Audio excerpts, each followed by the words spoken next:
दोस्तों आज हम बात करेंगे उस राजनीतिक मंजर की जिसने पूरे मॉनसून सत्र के आखिरी दिन दिल्ली की सियासत का तापमान और भी बढ़ा दिया।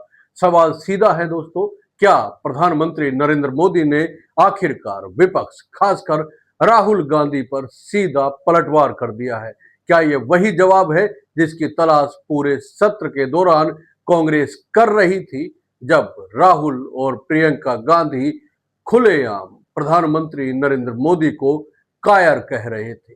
नमस्कार दोस्तों, मैं हूं प्रदीप डबास। दोस्तों आज हम इस पूरे घटनाक्रम को विस्तार से समझेंगे। मोदी के बयान का असल मतलब, राहुल गांधी और कांग्रेस पर इसका असर, विपक्ष की रणनीति, संसद का हंगामा, मॉनसून सत्र का बेकार जाना और आखिरकार ये सारा खेल 2029 की ओर बढ़ती राजनीति को कैसे प्रभावित करेगा। दोस्तों जरा सोचिए, मॉनसून सत्र का आखिरी दिन था, प्रधानमंत्री नरेंद्र मोदी संसद भवन में मौजूद थे, विपक्ष के सांसद शोर शराबा कर रहे थे, नारेबाजी हो रही थी, स्पीकर ओम बिरला बार बार क्लास टीचर की तरह समझा रहे थे, बैठ जाइए, शांत होइए, चलिए काम करते हैं, लेकिन हंगामा थमता ही नहीं।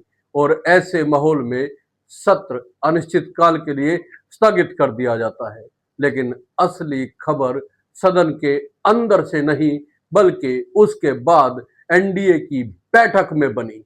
इंडिया टुडे की रिपोर्ट के मुताबिक प्रधानमंत्री मोदी ने एनडीए के नेताओं के साथ चाय पर चर्चा के दौरान राहुल गांधी पर बड़ा हमला बोल दिया। मोदी ने कहा, कांग्रेस में कई युवा और प्रतिभाशाली नेता मौजूद हैं, लेकिन परिवारवाद और असुरक्षा के कारण उन्हें बोलने नहीं दिया जाता।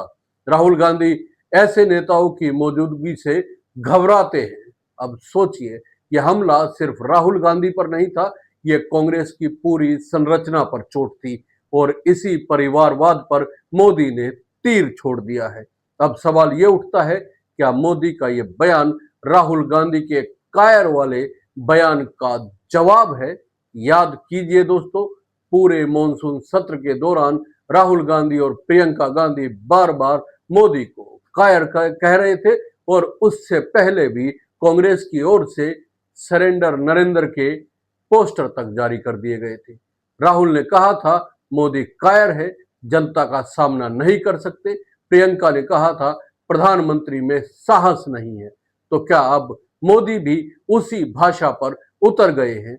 क्या ये मोदी की रणनीति है कि वो राहुल गांधी को व्यक्तिगत स्तर पर घेरे और साथ ही कांग्रेस की नींव परिवारवाद को मुद्दा बना दे? दोस्तों राजनीति में शब्दों का चुनाव कोई साधारण बात नहीं होती।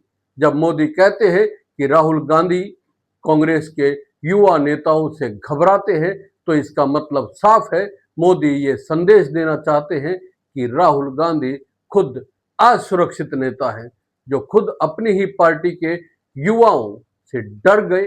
वो देश की या वो देश को आगे कैसे लेके जाएगा? और जो परिवारवाद में फंसा हो, क्या वो लोकतंत्र की असली ताकत बन सकता है? अब यहाँ एक और बड़ा सवाल खड़ा होता है दोस्तों, क्या मोदी का ये हमला उस निराशा को भी दर्शाता है जो पूरे मॉनसून सत्र में सरकार के खिलाफ विपक्ष के हमलों में बनी रही? क्योंकि सत्र में विपक्ष बार बार एसआईआर यानी कि बिहार में मतदाता सूची रिव्यू का मुद्दा उठा रहा था। विपक्ष लगातार मांग कर रहा था कि बिहार एसआईआर पर चर्चा हो, लेकिन आसन से मंजूरी नहीं मिली। नतीजा, पूरे सत्र में हंगामा, नारेबाजी, वॉकआउट। लोकसभा में 120 घंटे चर्चा का समय निर्धारित था, लेकिन सिर्फ 37 घंटे ही चर्चा हो सकी। राज्यसभा में भी यही हाल रहा, 15 बिल पास हुए, लेकिन बिना गंभीर बहस के। तो अब सवाल उठता है, क्या मोदी का राहुल पर हमला दरअसल उस हंगामे का जवाब है जो कांग्रेस ने किया, जो विपक्ष ने किया? क्या मोदी ने सोचा कि विपक्ष ने अगर संसद में बहस नहीं होने दी तो वो बाहर निकलकर राजनीतिक संदेश देंगे? आइए इसे और गहराई से समझते हैं दोस्तों। मोदी ने सिर्फ राहुल गांधी पर हमला नहीं बोला है, बल्कि एनडीए की बैठक में सरकार के कामकाज की तारीफ की है। उन्होंने ऑनलाइन गेमिंग बिल को ऐतिहासिक कदम कहा। ये एक ऐसा कानून है जिसका दूरगामी असर होगा।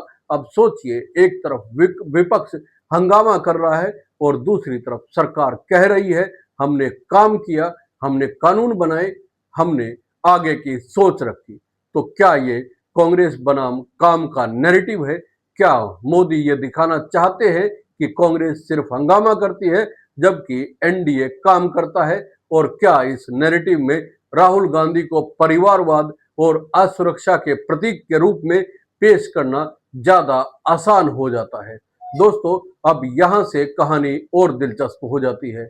जब मोदी कहते हैं कि राहुल घबराए हुए हैं, तो ये बात सिर्फ कांग्रेस के अंदर की राजनीति तक सीमित नहीं है। इसका असर सीधे विपक्ष की एकता पर पड़ता है, क्योंकि इंडिया गठबंधन में पहले से ही सवाल उठ रहे हैं। क्या राहुल गांधी सबको साथ लेकर चल पाएंगे? क्या कांग्रेस वाकई में नेतृत्व कर पाएगी? अब मोदी के इस बयान से विपक्ष के भीतर भी खामोशी छा जाती है, क्योंकि मोदी ने वही कहा जो कई विपक्षी दल मन ही मन में सोचते हैं कि राहुल गांधी सक्षम नहीं है और वो अपनी पार्टी में ही दूसरों को आगे नहीं आने देते। अब यहां से सवाल और भी तीखे हो जाते हैं। क्या मोदी का यह हमला 2029 की राजनीति की दिशा तय कर रहा है? क्या यह साफ संदेश है कि भाजपा राहुल गांधी को मुख्य प्रतिद्वंदी मानती है और इसलिए उस पर सीधा प्रहार कर रही है? या फिर ये राहुल गांधी को उसी स्तर पर गिराने की कोशिश है कि विपक्ष उन्हें गंभीर नेता मानने की भूल ना करे? दोस्तों, जरा इस मॉनसून सत्र का बैकग्राउंड भी देख लीजिए।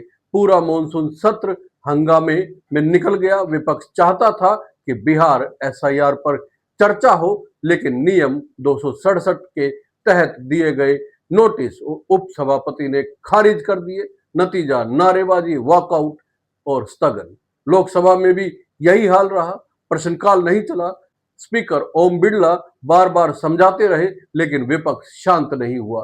तो क्या यह विपक्ष की रणनीति थी? क्या कांग्रेस और इंडिया गठबंधन चाहते थे कि संसद न चले ताकि वो बाहर जाकर कह सके कि सरकार बहस से डर रही है? और क्या इसी रणनीति का जवाब मोदी ने एनडीए की बैठक से दिया है कि असली डर तो राहुल गांधी को है, जो अपनी ही पार्टी में युवाओं को मौका नहीं देते? दोस्तों, इस पूरी बहस में सबसे अहम सवाल यह है, क्या अब मोदी भी व्यक्तिगत हमले की राजनीति में उतर गए हैं? अब तक मोदी की राजनीति का अंदाज अलग रहा है। वो कहते रहे हैं विकास बनाम वंशवाद, काम बनाम बयानबाजी, लेकिन इस बार उन्होंने सीधे कहा राहुल घबराते हैं, असुरक्षित महसूस करते हैं। तो क्या यह बदलाव मोदी की रणनीति में है? क्या अब भाजपा भी मान रही है कि राहुल गांधी की लोकप्रियता बढ़ रही है और उन्हें सीधे निशाने पर लेना जरूरी है? या फिर ये सिर्फ मॉनसून सत्र के हंगामे का राजनीतिक जवाब है? आपका क्या मानना है दोस्तों? कमेंट करके जरूर बताइए।